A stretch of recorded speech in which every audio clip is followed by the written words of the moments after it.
I'm crafting a crib for my newborn son when I overhear my wife confiding in her parents. I don't love him. I never did. He's just a wallet with arms. Her mother nods, saying, "We'll take custody when he cracks." My teenage stepdaughter whispers, "Can I tamper with his meal?" I keep assembling, eyes down, heart sinking. This morning they showed up at my door, tears streaming, pleading for a conversation.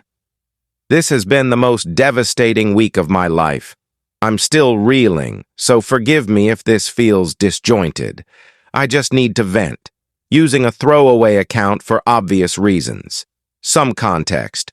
I'm 38, male, married to Sarah, 36, for a decade. She has a daughter, Emma, 15, from a past relationship, whom I've raised since she was 5. We're expecting our first child together in 3 weeks. A boy we'll name Noah. Life seemed idyllic. A cozy suburban home, solid savings, and what I thought was a happy marriage. I was clueless. Last Saturday, I was in the garage piecing together a crib.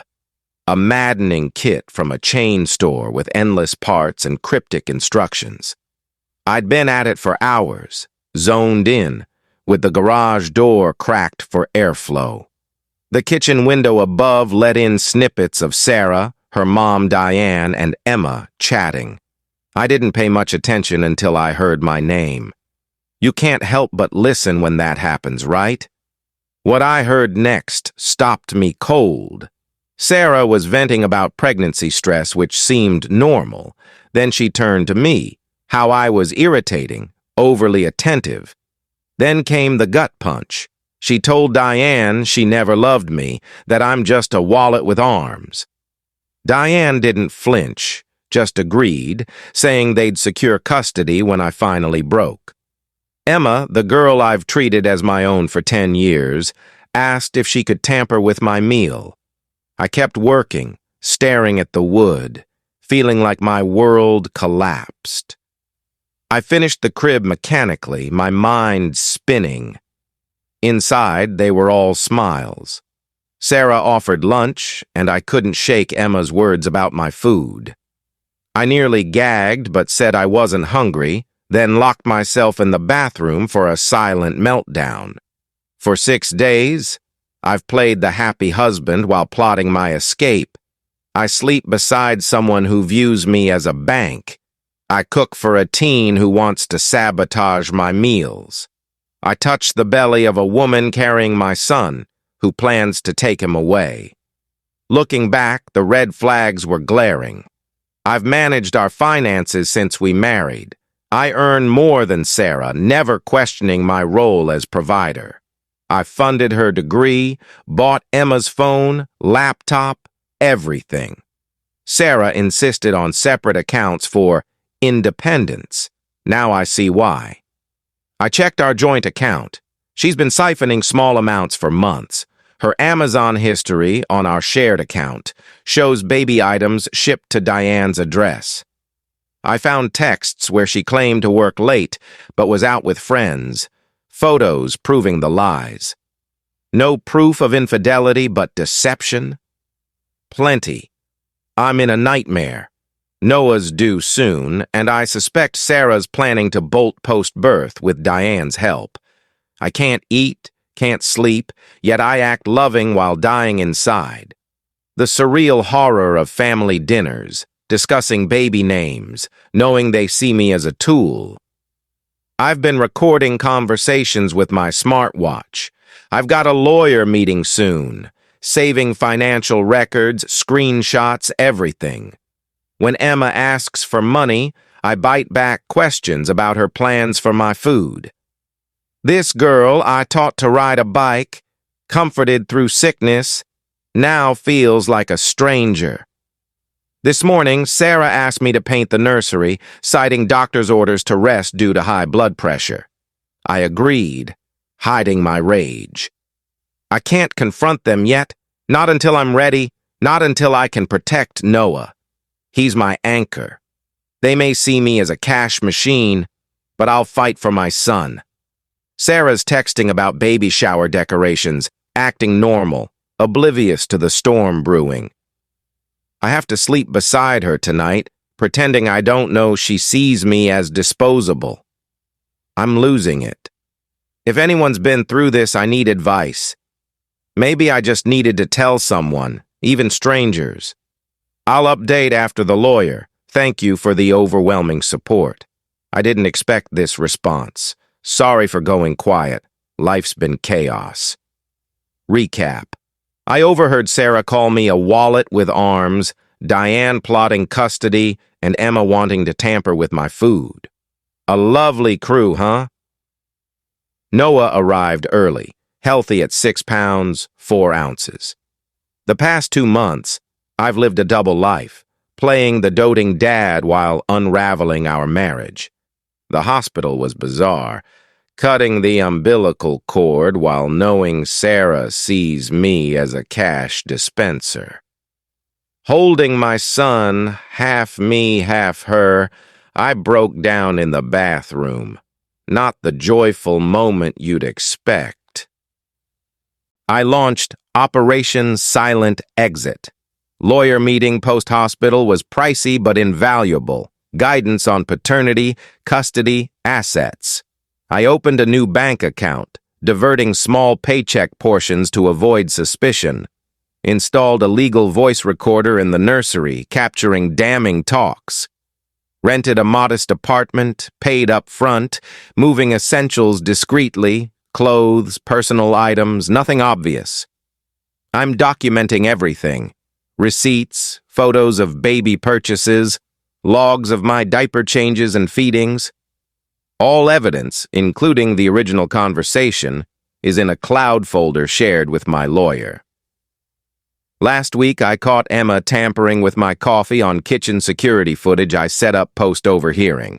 She spat in it, stirred, and smirked. This kid I raised, who I took to school dances, helped with homework. It's like she's someone else. Sarah and Diane are worse since Noah's birth, sidelining me on decisions about him. Diane suggested a weekend at her place, to give me a break. I smiled, added it to my evidence. Sarah's a saint on social media, posting about my amazing fatherhood while texting Diane I'm too attached to Noah. I see her texts via cloud backups, lawyer's tip. I'm the devoted dad, feedings, diapers, laundry, while she tells friends I'm slacking. The gaslighting is unreal. She'll watch me work, then claim I didn't. At 3 a.m. feedings, I tell Noah I'll always fight for him, then sleep on the couch, unable to share a bed with Sarah. My lawyer says my case for 50-50 custody is strong, possibly more. Tomorrow's the day. Sarah, Diane, and Emma are out for Emma's birthday shopping. I've packed the car with my essentials while Sarah showered. When they leave, I'm taking Noah's portable crib, supplies, and our dog, prepped at daycare. Emma's betrayal hurts most. I wrote her a letter saying I loved her like my own, despite everything. Maybe she'll read it someday. Sarah thinks I'm quiet from baby exhaustion. She doesn't know I'm steps ahead. Part of me anticipates her shock when she realizes I'm not her doormat. My go bag's ready. Documents, Noah's records, my belongings. 10 years in 2 bags and a backpack. Is it wrong to feel a spark of excitement? Not just for payback, but for freedom, for breathing without lies. Maybe I should have confronted them sooner, tried to fix it. But you can't fix people who see you as a resource. My focus is Noah. Tomorrow, I send Sarah the coffee tampering footage, then go dark for 24 hours. My lawyer serves divorce and custody papers next. Wish me luck.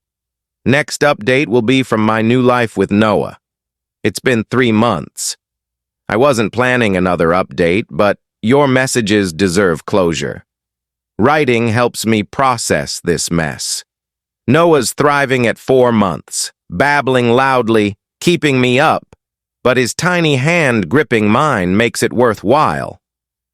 Last update, I left during Emma's birthday outing, settling into my small apartment with Noah, the dog, and minimal belongings.